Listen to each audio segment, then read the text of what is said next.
Baik, materi hari ini adalah aritmatika sosial. Nah, aritmatika sosial itu kita berbicara tentang apa? Tentang uang. Di mana uang itu dipakai dalam kehidupan sehari-hari kita. Nah, ya betul ya. Adik siapa? Iqbal. Adik Iqbal. Nah, jadi uang ini kalau kita sudah bicara tentang uang, kita belikan di pasar. Nah, ini masuk ke bab aritmatika sosial. Aritmatika sosial. Nah, jadi uang itu bisa untung, uang itu bisa rugi. Nah, bagaimana cara mencari untung pada kehidupan sehari-hari? Biasanya kalau misalkan ya, ini misalkan ada soal Iqbal beli spidol ya di toko spidol, harganya 5.000. Kemudian Iqbal ingin menjual ke temannya seharga 4.000. Nah, rugi apa untung? Pertama dia beli 5.000, kemudian tambah dijual sama dia 4.000. Berarti kan mengalami kerugian. Kerugian berapa? 1.000 rupiah. 1.000 rupiah. Bagaimana cara mencari kok bisa tahu 1.000 rupiah? Ya berarti harga jual yang harga beli 5.000 dikurangi harga jual, itu mencari rugi. Kalau misalkan Iqbal beli spidol harganya 4.000, kemudian dia jual di temannya, dia jual ini dijual 7.000. Nah, untung atau rugi? Untung berapa malahan? 3.000. Jadi kalau mencari untung harga jual kurangi harga beli. Kalau mencari rugi ya harga beli kurangi harga jual. Nah, setelah kita tahu untung dan rugi, bagaimana cara mencari persentase keuntungan ataupun persentase kerugian? Nah, Pak Azrul punya satu contoh soal ya tentang persentase untung dan satu contoh soal persentase kerugian pada bab aritmatika sosial ini. Perhatikan ya. Baik, Pak Azrul mempunyai contoh soal. Yang pertama, Pak Anwar membeli sepeda dengan harga 1.200.000. Dia membeli ya sepeda dengan harga 1.200.000. Kemudian dia jual dengan harga 1.500.000. Nah, dia beli 1.200.000, dijual 1.500.000. Untung apa rugi? Untung kan? Iya. Nah, bagaimana kok tahu itu untung? Ya caranya harga jual kurangi harga beli. 1.500.000 dikurangi 1.200.000. Berapa? Ketemunya berapa? 300.000. Berarti keuntungannya 300.000. Nah, harga pembeliannya 1.200.000, ditulis harga pembelian. Harga penjualan 1.500.000. Untung harga jual kurangi harga beli 1.500.000 dikurangi 1.200.000, ketemu 300.000. Ini ada rumusnya. Bagaimana cara mencari persentase keuntungan? Ini rumusnya persentase keuntungan. Persentase keuntungan sama dengan kalian tulis di buku tulis matematika kalian ya, kalian rangkum. Persentase keuntungan adalah untung per harga beli kali 100%. Nah, persentase keuntungan yaitu untung per harga beli kali 100%. Untungnya berapa? 300.000. Tulis di sini 300.000. Ini 0,00 ya. Dibagi harga belinya berapa? 1.200.000. 1.200.000, 0,00 kali 100%. Ya kan rumusnya dikali 100%. Dicoret, ini disederhanakan ya. 03, 03, 02 dicoret, 02 dicoret. 3 bagi 12, 1/4. 1/4 kali 100, 100 bagi 4, 25%. Jadi persentase keuntungannya adalah 25% ya. Jadi persentase keuntungannya adalah 25% punya Pak Anwar. Oke. Baik, contoh soal nomor 2, Pak Hasan membeli TV baru harganya 2.500.000. Karena perlu uang, TV itu dijual dengan harga 2.250.000. Berapa persen kerugian yang dialami? Berapa persen kerugiannya? Cari dulu ruginya dalam bentuk rupiah. Cara mencari rugi apa?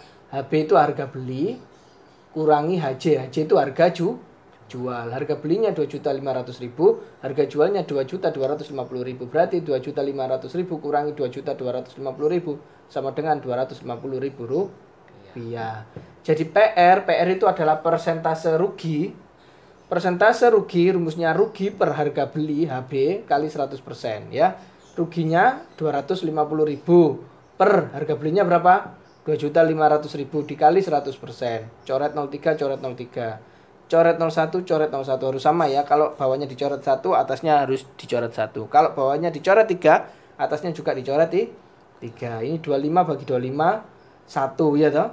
sisanya bawahnya ini 0. Artinya 10, sisa 01. Ya udah 1/10 kali 100%. Coret 1, coret 1, atas bawah ya. Kalau nyoret jangan atas-atas tapi atas bawah. Jadi 10%. Jadi persentase ruginya adalah 10%. Halo teman-teman, jangan lupa like dan subscribe channelnya Pak Azrul ya. Terima kasih. Baik, sekarang rabat. Rabat itu disebut juga dengan diskon. Jadi kalau kita tahunya diskon ya, yang di mall. Beli celana panjang diskon 10%. Tapi kalau kita di mall itu jarang melihat tulisan rabat 10% ya. Padahal rabat itu adalah nama lain dari diskon. Kita harus kenal nama-nama lain matematika ya. Salah satu contohnya adalah diskon ini. Diskon nama lainnya adalah rabat. Ini contoh soalnya. Sebuah perusahaan percetakan memberikan rabat 30% kepada pemilik toko buku yang membeli buku lebih dari 500 buah. Toko maju membeli 510 buku. Nah, berarti dia dapat rabat ya, atau diskon ya, atau potongan ya. Diskon itu potongan ya, potongan harga. Jadi ada juga nama lainnya itu potongan harga. 500 buku percetakan tersebut. Jika sebelumnya percetakan itu menetapkan harga buku Rp15.000, iya toh? Berapa 500 apa itu? Jika sebelumnya percetakan itu menetapkan harga buku Rp15.000 per buah, ya. Berapakah uang yang harus dibayar oleh pemilik toko buku? Jadi caranya gimana? Dia menjual bukunya berapa per buku? Satu buku dijual berapa? Harga jual sebuah buku 15.000. Jadi kalau dia lebih membeli lebih dari 500 buku kan dia 510. Ya berarti setiap bukunya dikali berapa? 30%. Berarti 30/100 kali 15.000. 02 dicoret, 02 dicoret. Ya, 15 kali 3 45. Ditambahin 01 01 loh, 02 berarti diskonnya 4.500 ya per buah. Jadi uang yang harus dibayarkan ya 510, kan dia beli 510 buku. 510 buku dikali 15.000 ini dikurangi 4.500. Kenapa kok dikurangi ya? Karena dia mendapat diskon atau dia mendapatkan rabat, dia mendapatkan potongan harga sebesar berapa? Rp4.500 per buku. Per buku. Iya, kenapa kok dia mendapatkan potongan 4.500 per buku? Ya karena dia membelinya lebih dari 500 buku. Iya kan? Kalau lebih dari 500 buku dia mendapatkan potongan 4.500. Kan hasil apa? Harga mulanya kan 15.000. Iya.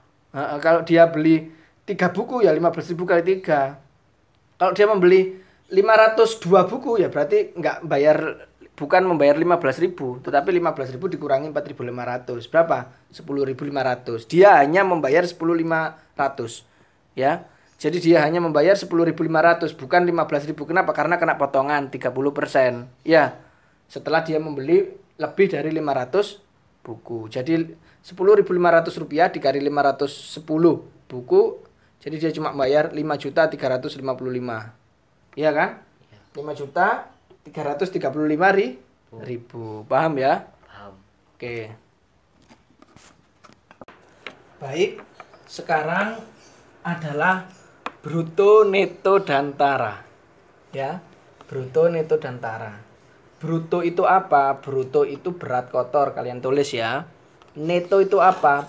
Berat bersih. Tara itu apa? Bungkus. Ya. Contoh soal nomor 2. Seorang pedagang membeli 20 karung beras. Di setiap karung beras tertulis neto. Nah, neto itu apa? Berat bersih ya. Neto 80 kg. Setelah ditimbang, berat seluruhnya 1.610 kg. Berapakah tara setiap karung? Nah, cara mencari tara apa rumusnya? Tara sama dengan bruto kurangi neto. Ya jelas lah, tara itu kan bungkus. Jadi kalau mau misalkan ya ini beras ya. Beras itu kan di dalamnya ada ini karung ya, karung beras. Iya. Di dalam karung beras pasti kan ada namanya beras. Nah, berasnya ini neto. Iya kan? Iya. Kalau mencari tara kan bungkus. Ya berarti keseluruhan bruto itu kan berat kotor. Berat kotor itu apa? Ya bungkus tambah isi. Bungkus tambah isi itu dinamakan bruto. Jadi berat kotor.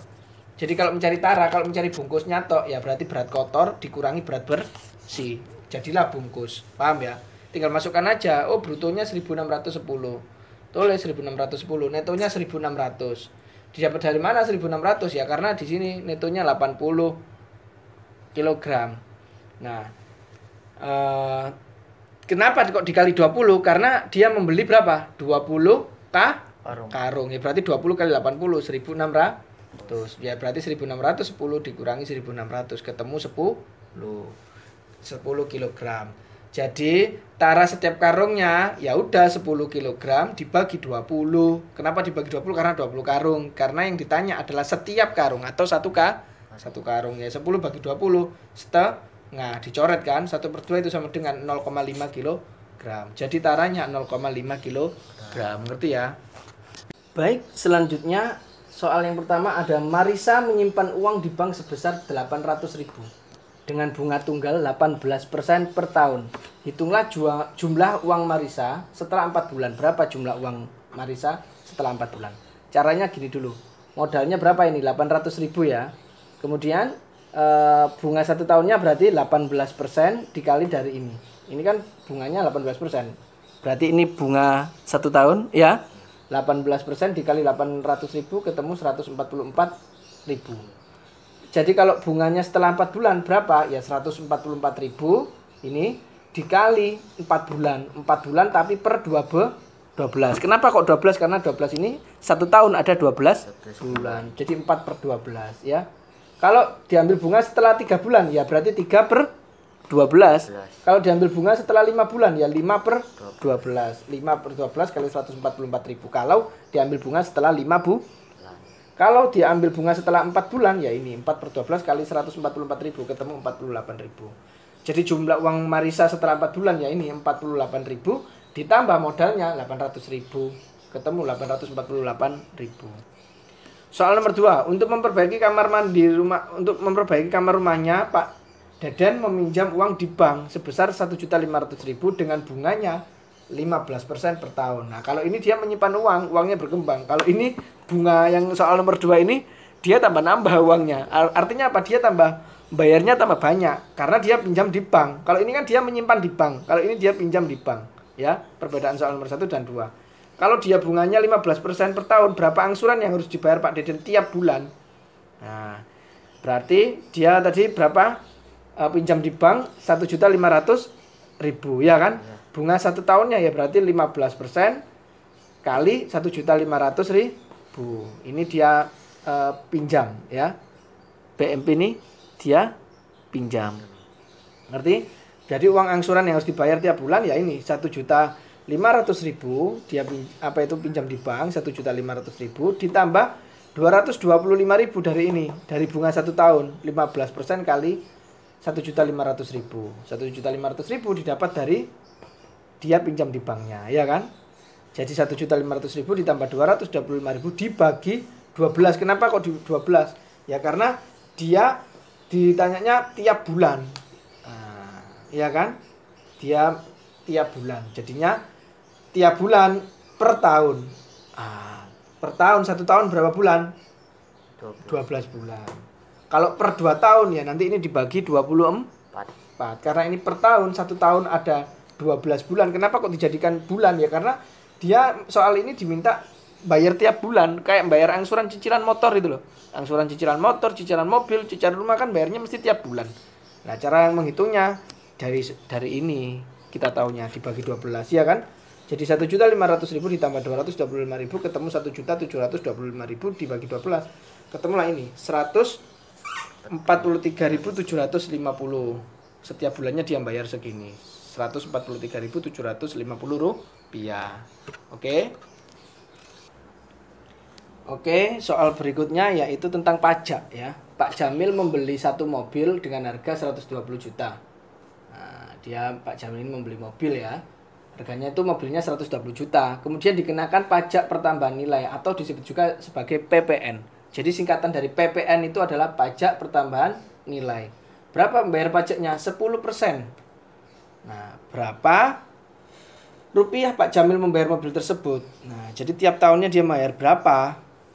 Caranya gini, 10% dikali dia belinya berapa? 120 juta. Ya udah 10% kali 120 juta, ketemu 12 juta. Jadi Pak Jamil harus membayar berapa? 120 juta ditambah 12 juta sama dengan 132 juta.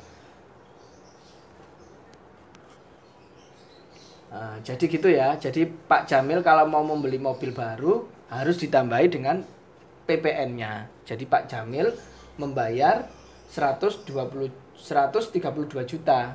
Nah, jadi kalau mau membeli mobil di dealer, harganya di mobil ini beli mobil di dealer ini kenanya 120 juta, tapi ditambah pajak ya Pak. Pajak ditanggung. Biasanya di TV-TV kan seperti itu ya. Pajak ditanggung pemirsa ya. Nah, pajaknya 10%. Nah, itu artinya apa? Dia nambah. Nah, jadi dia bayarnya tidak 120 juta, tetapi 120 juta ditambah pajaknya. Pajaknya kan 10%. 120 juta dari 10 per 100 itu adalah 12 juta, ya berarti bayarnya 120 juta ditambah 12 juta. Jadi orangnya nggak bayar 120 juta, tetapi membayar 132 juta.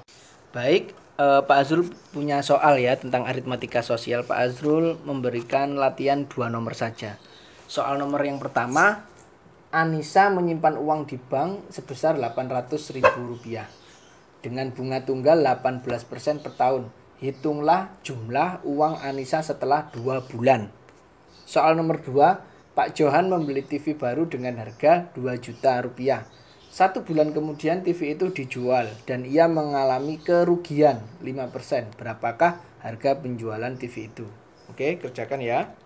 Nanti pembahasannya ada di channel Pak Azrul selanjutnya. Terima kasih. Sukses terus, Azrul Anwar Official.